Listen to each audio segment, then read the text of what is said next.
The central failure of the American evangelicalism is our commitment to preach Jesus without the law. This is so frustrating because the law is actually the thing that wounds and the gospel is the thing that heals. And the law, God still has an extreme standard of righteousness, and that standard is the law. Yes, it has been fulfilled in Christ, but nevertheless, we still must absolutely work to maintain our personal sense of holiness to that law. The good news is that though we fail, we don't rest on our ability to keep that law. We rest on the ability of Christ to keep that law. And so the law is the ability to essentially, for the lost person in our evangelism, is to drive them to self-despair. They cannot keep the law. They will be unable to do so. I often tell people the reason we teach our kids the 10 Commandments is why? It's because we want to teach them that they can't keep the law. It's the standard of righteousness that God demands that only Christ could keep. And God still desires us to keep that law, but at the end of the day, we can't keep it. We can't maintain that righteousness to those 10 commandments. And this is what sober preaching of the law does. It becomes a catapult to Christ. It takes us to Christ. It forces us to realize that we cannot justify ourselves, but we need the righteousness of Christ. And so Paul is teaching here that the fulfillment of the law by Christ on behalf of his people doesn't nullify the justification the jurisdiction of the law in his people. In a very real sense, the law has a purpose. And what is that purpose? We know it because Paul just said it. It's to bring about the knowledge of sin.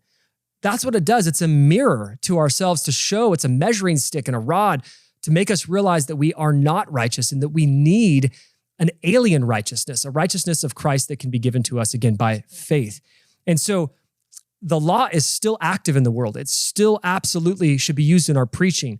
It still has a purpose of instructing even to the Christians. So namely, the law of God has both a condemning power over the lost or over the world, and it has an instructing or guiding power over the saints. And this is how we have to view the law. So we still need to be absolutely, thou shalt not commit adultery. I mean, this is absolutely something that we should be aiming for.